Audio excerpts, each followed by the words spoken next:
अस्सलामुअलैकुम, कैसे हैं आप सब लोग। उम्मीद करती हूँ आप सब लोग ठीक होंगे। मेरा नाम मुनाहिल फैज़ है। मैं आईटी की एक स्टूडेंट हूँ और मैं 5 महीने से आईओएम के साथ एज अ होस्ट काम कर रही हूँ। आईओएम का बेसिकली मकसद लोगों की खिदमत करना, हमारे माशरे की खिदमत करना, और इस इंस्टीट्यूशन की जो डायरेक्टर हैं वो मिस मारिया नौशीन हैं, जिन्होंने अपनी ग्रेजुएशन कंप्यूटर साइंस में कंप्लीट की है और अब वो एक यूनिवर्सिटी में लेक्चरर भी हैं। उनका आईओएम बनाने का मकसद, उन्होंने आईओएम 2020 सितंबर में बनाया और उनका मकसद आईओएम बनाने का माशरे की फलाह बहबूद के लिए अपना किरदार अदा करना, उसमें पॉजिटिव चेंजिंग लेके आना। तो इसीलिए आज का जो हमारा सेशन है वो यौम तकबीर के हवाले से रखा गया है, जो कि 28 मई को हुआ था, और ये दिन पाकिस्तान की तारीख में बहुत अहमियत का हामिल रखता है।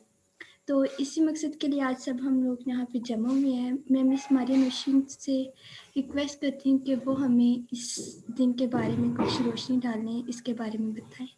मिस मारिया नौशीन, कैसी हैं आप?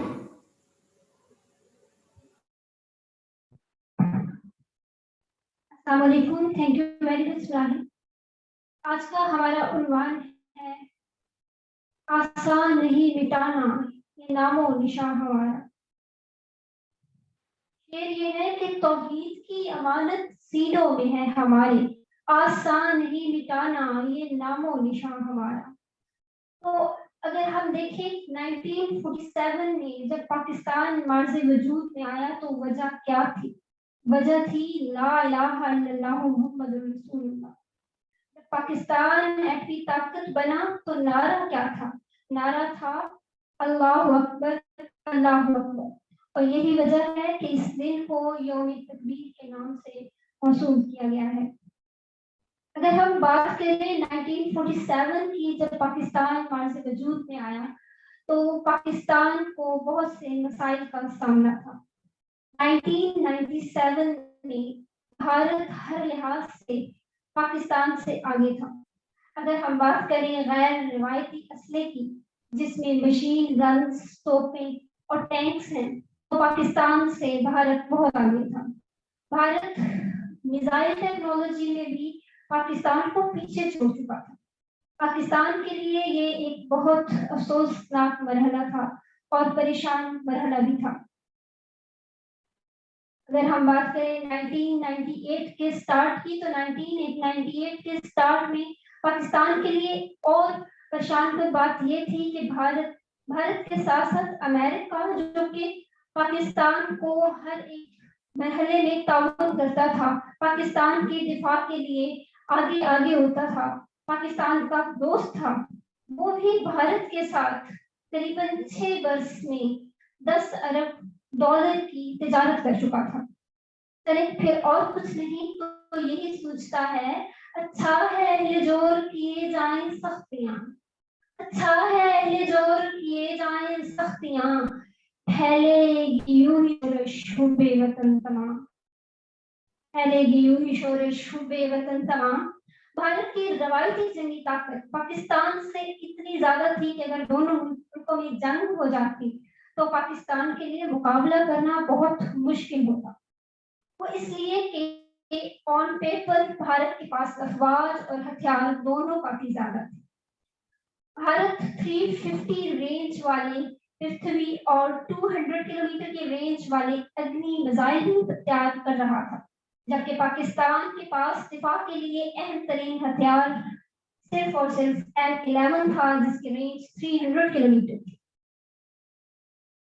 अब पाकिस्तान के लिए जरूरी था कि वो भारत से ताकत का मुकाबला करने के लिए खुद भी शॉर्ट और लॉन्ग रेंज मिसाइल तैयार करे, जिसकी पाकिस्तान पिछले कई वर्ष से तैयारी भी कर रहा था।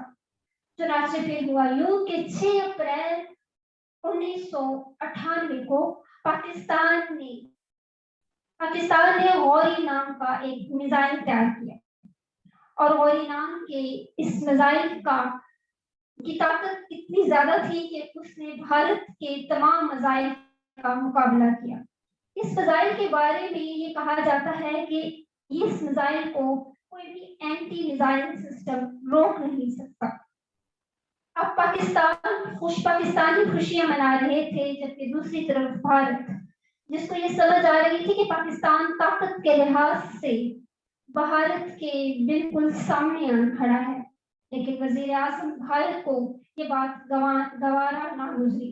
انہوں نے ایٹمی دھماکے کرنے کا حکم دیا، اور وزیر اعظم پاکستان جو کہ کسی دورے میں مصروف تھے، ان کو ایک خبر ملی کہ بھارت نے قازقستان کے مقام پر 2 ایٹمی تجربے کیے ہیں. تو ڈاکٹر قدیر خان کے ہمراہ آرمی چیف پاکستان بھی موجود تھے. آرمی چیف پاکستان نے ڈاکٹر خان سے پوچھا کہ کیا وہ جوابی کارروائی کے لیے تیار ہیں. تو ڈاکٹر خان نے کہا جی ہاں، وہ بالکل تیار ہیں. سب تیار تھے، عوام تیار تھی، یہاں تک کہ عمران خان کا کہنا تھا کہ روکھی سوکھی کھائیں گے، ایٹم بم بنائیں گے. لیکن یہاں پہ ایک مسئلہ آن پڑا. اب وہ مسئلہ کیا تھا؟ امریکہ نے جب بھارت نے ایٹمی تجربے کیے تو امریکہ نے ایک مہم چلائی جو کہ امن کی مہم تھی، جس کے مطابق دنیا کا کوئی بھی ملک ایٹم بم کے تجربے نہیں کرے گا. اب پاکستان نے تمام عالم سے رد عمل دیکھنا شروع کیا کہ بھارتی ایٹم بم تجربے سے دوسرے ممالک کا کیا رد عمل ہے. رد عمل نہایت شدید تھا. تمام عالم بھارت سے اس قدر خفا تھا کہ بھارت کی طرف سے سفیر اپنے ملک بھیج دیے گئے، بھارت ملک واپس بھیج دیے گئے، بھارت کو تمام امداد روک دی گئی. امریکہ نے بھی بھارت کو امداد دینے سے انکار کر دیا. اسی اسلام میں امریکہ کے انویسٹرز جو کہ بھارت میں کچھ انویسٹ کر رہے تھے، انہوں نے مطالبہ کیا کہ بھارت کو امدادی کارروائی نہ روکی جائے، کیونکہ اس سے خطرہ امریکہ کو ہے.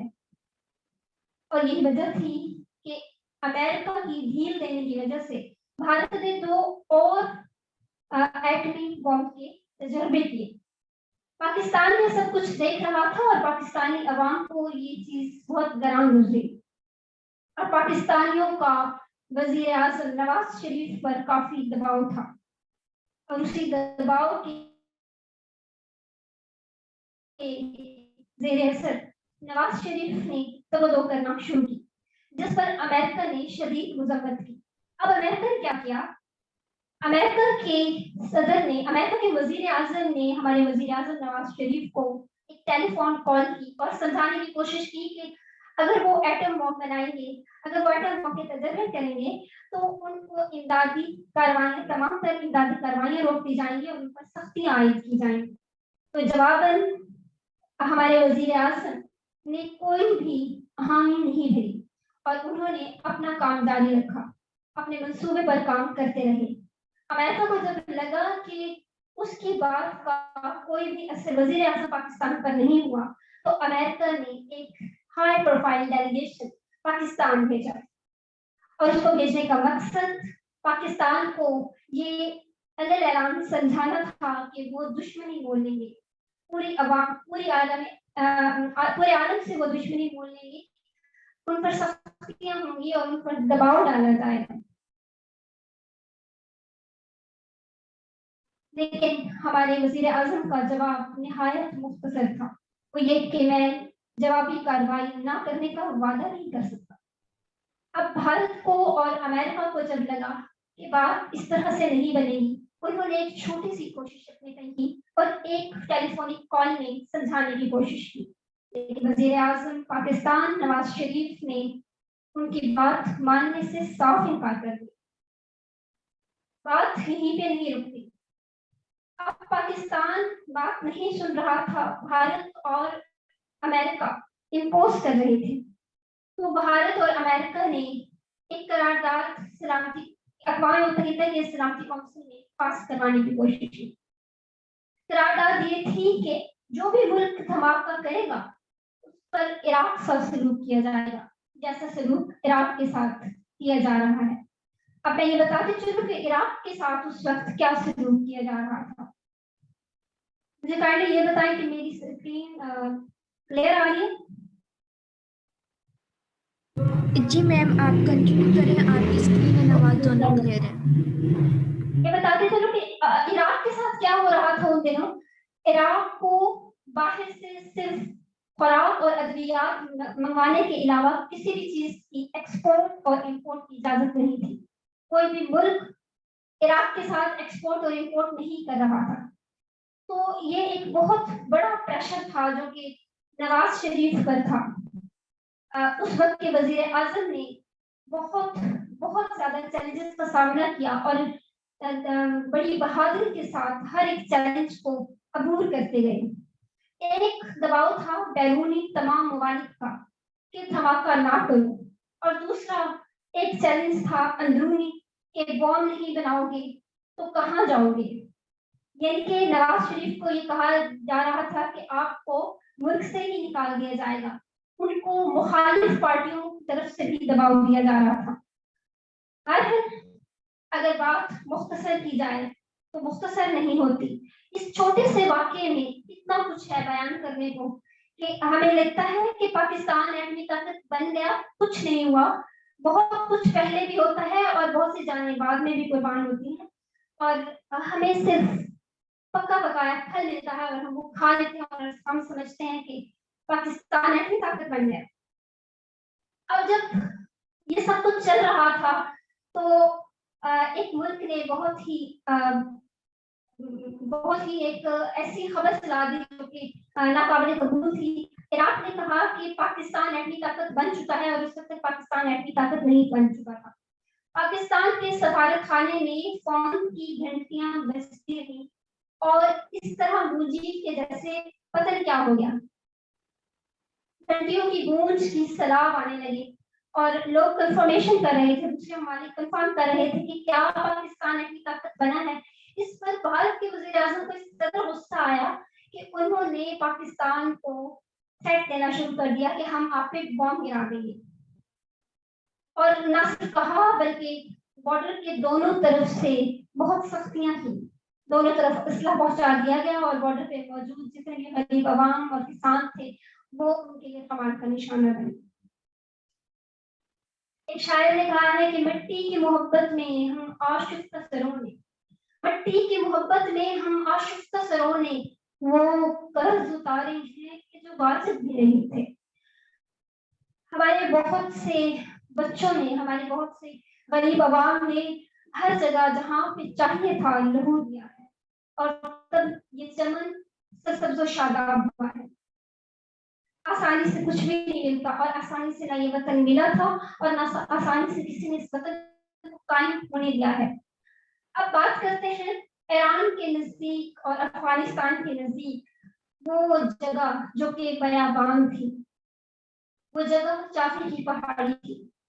چافی کی پہاڑی کے اندر ایل شیپ الفابیٹ ایل کی شیپ کے 2 خار بنا دیے گئے, اور اس کا مقصد یہ تھا کہ یہاں جب بم کا تجربہ کیا جائے تو تابکار شعاعیں جلدی سے باہر کی طرف فضا میں نہ اٹھے اور نقصان نہ پہنچائیں. اور چاہے کے مقام کو بہت عرصہ پہلے اس مقصد کے لیے ٹارگٹ کر لیا گیا, چن لیا گیا تھا. میں آپ کو یہاں بتاتے چلوں کہ چاہے کے مقام کو سلیکٹ کرنے کی 2 ریزنز تھی. ایک ریزن یہ تھی کہ اس دور میں بھی امریکی سیٹلائٹ کے علاوہ کوئی بھی مینول ریسورس ایسا نہیں تھا, کوئی بھی انسانی ذخیرہ ایسا نہیں تھا جس سے آپ اس جگہ کی جاسوسی کوئی بھی ملک کر سکتا. تو وہ ایک بیسٹ پلیس تھی جہاں پہ ہم ایٹمی تجربے کر سکتے تھے. دوسری مین وجہ یہ تھی کہ وہاں پہ آبادی نہیں تھی, نہایت گرمی کی وجہ سے وہاں پہ آبادی نہیں تھی. اور پاکستان کی خفیہ ایجنسیاں, بہت ہی فخر کی بات ہے کہ پاکستان کی خفیہ ایجنسیاں اس دور میں بھی, جب ہم بات کرتے ہیں 28 مئی 1998 کی, اس دور میں بھی ہماری پاکستانی خفیہ ایجنسیاں چاہے کے مقام کے چپے چپے کے بارے میں باخبر تھی. امریکی سیٹلائٹ گھوم رہے تھے اور ہمارے پیارے, ہمارے محترم سائنسدان ڈاکٹر عبدالقدیر خان اپنی ٹیم کے ہمراہ تجربے کر رہے تھے. چاہے 1 پر 5 تجربے کیے گئے. 28 मई का दिन था। 30 मई को चाकी 2 पर एक तजर्बा किया गया। पाकिस्तान 6 तजर्बे करने के बाद पाकिस्तान दुनिया की 7वीं और आलम इस्लाम की पहली, बहुत ही फख्र की बात है कि आलम इस्लाम की पहली एटमी कुव्वत बना। आलम इस्लाम की पहली एटमी कुव्वत का मतलब है कि पाकिस्तान ने पूरी दुनिया को बताया कि मुसलमान अपने दिफा के लिए कुछ भी कर सकते हैं, लड़ भी सकते हैं, कट भी सकते हैं, मर भी सकते हैं। कोई रोकना चाहे तो रोके, कोई नहीं रोक सका। लेकिन मेरे साइंसदानों ने और एक तमाम पाक आर्मी ने वो कर दिखाया जो वो करना चाहते थे। बहुत शुक्रिया। अल्लाह हाफिज। बहुत शुक्रिया मैम, आपने हमें इस दिन के बारे में बताया, पाकिस्तान कैसे एटमी ताकत बना। मेरा आपसे एक क्वेश्चन है, जब पाकिस्तान तजर्बे कर रहा था तो उस पर बहुत से मुल्कों ने, खुसूसन अमेरिका, इन्होंने हाँ जी, अब आपको मेरी आवाज़ क्लियर आ रही है? मेरा आपसे ये क्वेश्चन है कि जब पाकिस्तान तजर्बे कर रहा था तो उस पर बहुत से ममालिकों ने ज़ोर दिया, उनको ब्लैकमेल करने की कोशिश की। तो जब भारत ने ये तजर्बे कर रहा था एटमी ताकत बनने के लिए, तो उस पर किसी ने कोई ज़ोर नहीं किया? जब भारत, ये एक बहुत अच्छा क्वेश्चन है कि जब भारत कर रहा था एटमी तजर्बे तो किसी ने कुछ नहीं कहा। तो जहाँ तक मेरा मुताला है तो किसी मुल्क ने कुछ नहीं कहा। हाँ, अलबत्ता भारत के तजर्बे करने के बाद, कामयाब तजर्बे करने के बाद, जैसे मैंने आपको बताया कि जैसे ही अमेरिका ने ये मुहिम चलाई कि अमन होगा और असले से पाक करना है दुनिया को, तो उस वक्त बहुत से ममालिक खड़े थे जिन्होंने भारत के लिए बहुत सी रुकावटें पैदा की। उसमें अमेरिका खुद भी था, जैसा मैं आपको बता चुकी। ओके मैम, बहुत शुक्रिया आपका। अगर किसी का कोई क्वेश्चन है तो वो कहानी चैट बॉक्स में मुझे बता दें।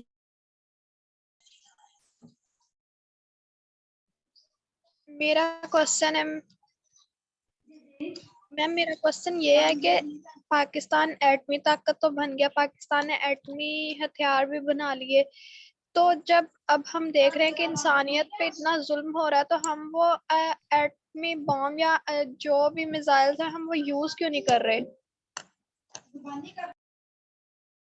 ये एक बहुत अच्छा क्वेश्चन है कि जब हमने सारा कुछ बना लिया, हमारे पास है मिसाइल्स भी हैं अल्हम्दुलिल्लाह, और ये एक बहुत ताकतवर मिसाइल है जिसमें जब ये बना था तो अमेरिका एक बार बिल्कुल भारत एक बार बिल्कुल हिल के रह गया था, क्योंकि भारत के जितने भी मेन कंट्रीज थे उनको 10 मिनट का, सिर्फ 10 मिनट के अंदर अंदर ये जो मिसाइल है ये हदफ बनाकर बिल्कुल नेस्तो नबूद कर सकता था।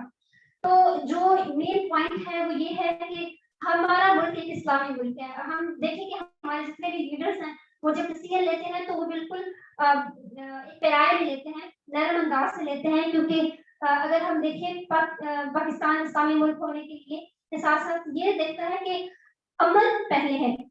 और अमन जो जब हम किसी भी मुल्क पे बॉम्ब गिराते हैं तो बहुत ज्यादा आगे नस्लें जो है ना वो नेस्तो नाबूद हो जाती है, नस्लों तक बीमारियां फैलती है। तो एक बस दुनिया को थ्रेट देने की कि अगर भारत जैसे हमारा दुश्मन है और उसके पास असला है, उसके पास एटमी ताकत है, तो वो हमें थ्रेट ना दे, वो हमें खौफ व हरास का निशाना ना बना सके। सिर्फ इसलिए अगर हम अब ताकत बनते हैं एटमी ताकत, तो हमें कॉन्फिडेंस है कि अगर कभी कुछ मसला हुआ तो हम अपना एटम बॉम्ब जो है वो यूज कर सकते हैं।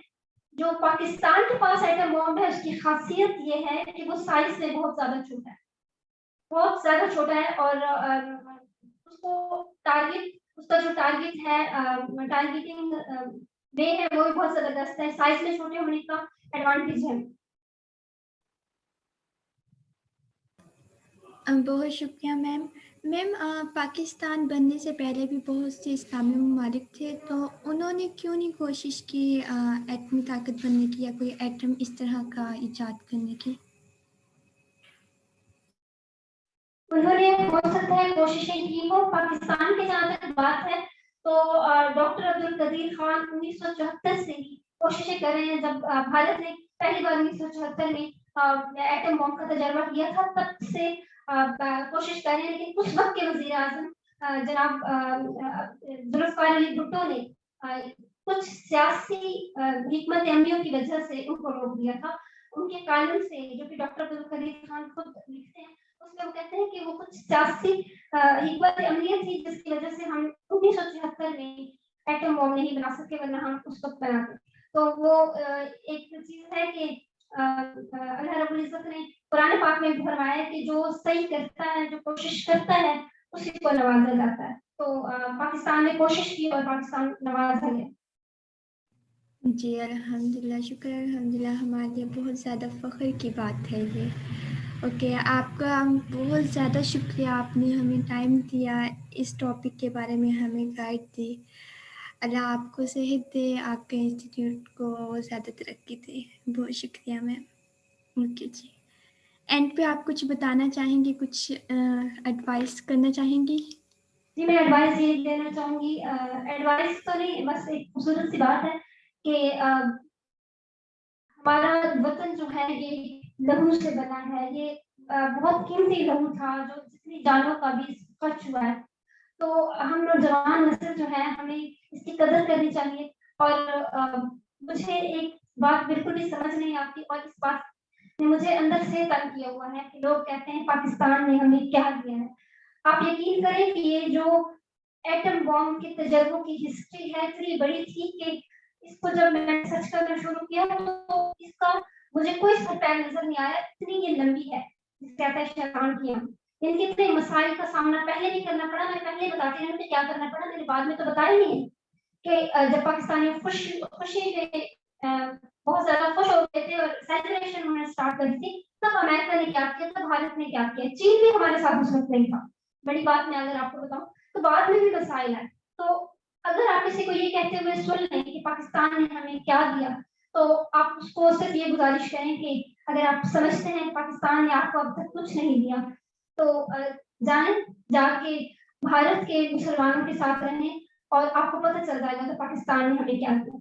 या अगर आप पढ़ना चाहते हैं, देखना चाहते हैं, तो थोड़ी सी हिस्ट्री को पढ़ लीजिए, खुद पढ़ लीजिए, अगर ठिकाने आ जाती है कि 1971 की जंग अजीम कैसे हुई, हमने वो किस तरह से जीती, और जो जो जो हमारी कामयाबियां हैं उससे पहले भी कुर्बानी है और उसके बाद भी कुर्बानी है। कुछ भी मुफ्त नहीं मिलता, तो पाकिस्तान भी मुफ्त नहीं मिला। मत कहा कीजिए कि पाकिस्तान ने क्या दिया, यह सोचा कीजिए कि हम पाकिस्तान को क्या देंगे। बहुत शुक्रिया। बहुत शुक्रिया मैम। ओके मैम, इसी से मैं आपको अल्लाह हाफिज़ करूँगी। ओके जी, अल्लाह हाफ़िज़। अल्लाह हाफिज़। अल्लाह हाफिज़ एवरीवन। सलामत रहें।